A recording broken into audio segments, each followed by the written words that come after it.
The 2-year investigation is over this morning. Special counsel Robert Mueller's report is finished. President Trump is claiming a victory, but Democratic leaders are raising questions. Today is the last day to get money for your bump stocks. Washington State Patrol is holding its last buyback event today. Well, it has never been done before, but one person still has a perfect March Madness bracket. We'll find out that person's pick to win it all. 5 a.m. on our Monday morning. Welcome to KREM 2 Morning News. I'm Jen York. And I'm Brittany Bailey. Back after some time off at the end of last week. Still in the midst of March Madness, though. I did watch Gonzaga while I was home. Thankfully, my brother-in-law is quite the sports fan, so I was allowed to watch. So yay for that. And I just noticed we're kind of wearing Gonzaga collars today. Totally not planned, but all right, we'll go with it. It works for today, right? We still have the women's tournament happening today. That's right.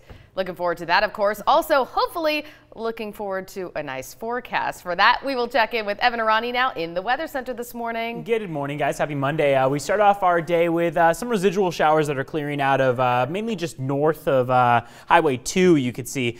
These are happening just up toward about Colville area, Sandpoint, seeing a couple stray drizzles for the morning. But aside from that, cloudy skies to start off our day. You can see very much a lack of activity on satellite radar, but a thicker band of cloud cover moving in toward that lower left portion of your screen. That's what we're going to be talking about as kind of the next storm to pass through, but in a lot of ways it's only going to be bringing a good amount of cloud cover. Here's the 12-hour forecast. Today staying dry. We'll see a high of about 59 degrees. Most areas are not going to make it to 60, but the upper 50s are going to be still above average for the day. The sun should peek out for portions of our day, but otherwise we're looking at a good amount of cloud cover and thicker cloud cover than what we saw for your Saturday, maybe a little bit less than what we saw yesterday for your Sunday, where we saw plenty of those drizzles. Now here's what happens on Future Tracker when you give you a little wider look. You can see we stay dry through 4:30 p.m. That next round of wet weather comes through overnight. So that's going to bring some rain showers around the region, but otherwise just kind of hold over the panhandle. You can see even into 1:30 a.m. Not too much activity over eastern Washington or even central Washington, but some of those showers are over the panhandle continuing into your Tuesday morning and afternoon. From Wednesday onward, we're looking at mainly dry weather, another possible weather disturbance going into Thursday. We'll be talking about that in just a bit, but for now I'll send things over to Cody for a check of traffic. Good morning, Cody. Good morning. Taking a look outside right now, we could see normal road conditions for today, and if you're about to start your commute on I-90 this morning, you should be able to go normal speeds of 60 miles an hour on both sides of the interstate. That's all the updates I have, but if you have any questions about traffic, head on over to our website at krem.com. I'll now send it back over to studio. All right, Cody, thank you. It is 5:02 now. The Mueller report is finished this morning, and President Trump is summing up his feelings in a tweet. No collusion, no obstruction, complete and total exoneration. This all comes after a 2-year investigation by the special counsel. Brittany is in the studio this morning and has more on that report. Well, Jen, Attorney General William Barr released a 4-page report summarizing Robert Mueller's 2-year investigation. Now, that investigation looked into whether there was collusion with Russia during President Trump's 2016 presidential campaign. So let's take a closer look now into what the Attorney General said. So in his letter, Barr wrote, "The special counsel's investigation did not find that the Trump campaign or anyone associated with it conspired or coordinated with Russia in its efforts to influence the 2016 U.S. presidential election." It was a complete and total exoneration. It's a shame that our country had to go through this. Barr's letter also shows Mueller looked into possible obstruction of justice charges against the president. And despite what the president says, the special counsel's letter states, while this report does not conclude that the president committed a crime, it also does not exonerate him. Democratic leaders are fighting the Attorney General's conclusion, though, and they want the full report to be released. House Speaker Nancy Pelosi and Senate Minority Leader Chuck Schumer says they both say Barr is not a neutral observer. The two have questions about the report, and they released a joint statement saying Barr is not in a position to make objective determinations.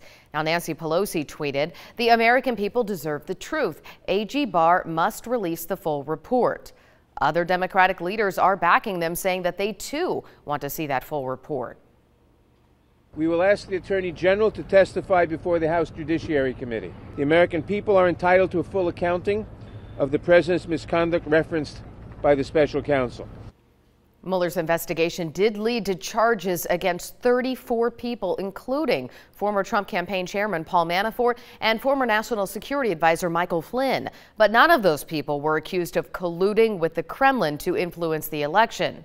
Now, Barr is responding to the criticism. He says he will release as much of the report as he can under the law. Of course, this is still a developing story, and we'll be sure to track it throughout the week. We also will have all of the latest updates and more information on our website at KREM.com. Jen? Brittany, thank you so much. It's coming up on 5:05 now. Well, this morning, the Kittitas police officer wounded in a shooting last week is home. Officer Benito Chavez was shot in the leg. Kittitas County Sheriff's Deputy Ryan Thompson also was shot and later died from his injuries. Police officers from Seattle and Bellevue were there to see Chavez off from the hospital. He and his wife say they are grateful to the community for all of their support.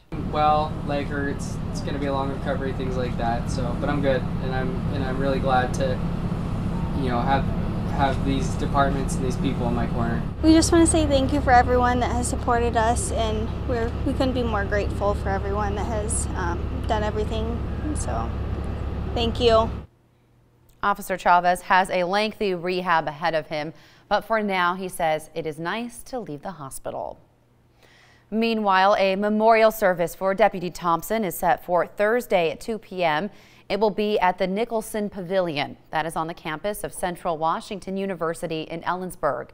Deputy Thompson graduated from that school in 2003. Today is the last day to get money for bump stocks. It's all part of the Washington State Patrol buyback program. The devices will be illegal at the federal level starting tomorrow, and state law is set to ban them in July. Bump stocks can be modified to make semi-automatic weapons function like fully automatic ones. The ban includes homemade devices as well. WSP leaders say they are not handing out vouchers for any homemade devices, only manufactured ones. To get a voucher, you can take your bump stock to the WSP district office near the Spokane International Airport.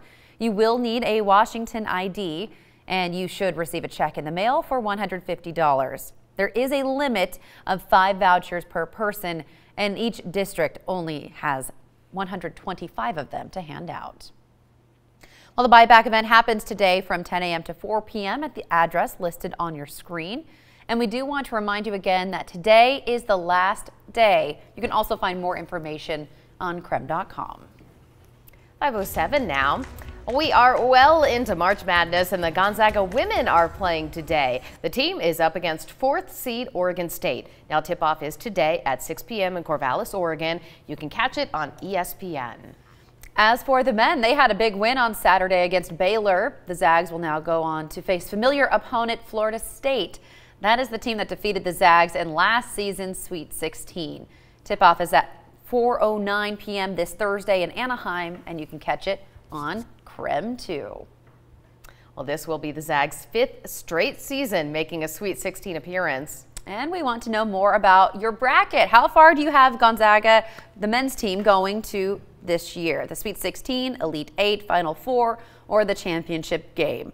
Maybe you didn't have the Zags going, past the first round. I don't know. Let us know by going. There are upsets, right? Yeah, that's right. Let us know by going to KREM.com/vote or clicking the Vote Now tab on the KREM 2 mobile app. Now, we do have a quick recap of some of the most recent seasons. Of course, the furthest the Zags have ever gone in the tournament was to the championship game back in 2017. It was a close one, but the team lost to North Carolina. I know many of us remember that. The Zags also made it to the Elite 8 in 2015, and last year they went to the Sweet 16 for the 4th time. A key player this tournament is senior forward Brandon Clark. He had a great game against Baylor on Saturday. He had 5 blocks and 36 points. Only 2 other people have achieved that feat. One was Shaquille O'Neal. Clark also broke Adam Morrison's program record of 35 points in the NCAA tournament. All right, looking at the results today, about half of you say Final Four. Okay. That's a pretty good one. We'll take that for sure, Final right? Four's great. Yeah. Well, many of us here at KREM also filled out a bracket. We wanted to share with you some of the names on our leaderboard. Maybe we want to. Sitting at number 1, Hey, Jay McCarthy there. She is leading with 48 points. She guessed 34 out of the 48 matchups correctly so far. And I'm just behind Jane with 45 points. Brittany and Evan are also on the leaderboard. Brittany has 36 points and Evan has 27. Evan says, do you really call that the leaderboard? I'm at the bottom of the leaderboard. Yeah, that's the KREM VIP board. We'll say that. That but is Evan, the list. Evan had a strategy for this. Yeah, evidently my strategy of the most aesthetic uniform is not a good way to pick your March Madness bracket. I love that you actually did research too. You were over there on the computer extensive. Googling the colors of the uniforms. I did. Instead of Googling records or gameplays or anything like that. No, in my head I was like, just watch this. Oh, there's my bracket. Okay, so a lot of problems on there. Not a lot of yellow. Not a lot of yellow, but I still stand by my bracket in that I don't want a team who wears highlighter yellow winning March Madness. So Oregon's out. Sorry, just the way it goes in my bracket. Fair enough. You heard it there from Evan. All right, 5:10 now. Well, you may not have a perfect bracket, but it looks like one person may have a chance to make history. This is incredible. Through 48 of the 63 games in the NCAA tournament, one person still has a perfect bracket. Now, we don't know the person behind this bracket, only the screen name Center Road. It is on the NCAA website. This is also the first time anyone has picked a perfect bracket up to the Sweet 16. First time ever. So in case you were wondering, Center Road picked Gonzaga to win the entire thing.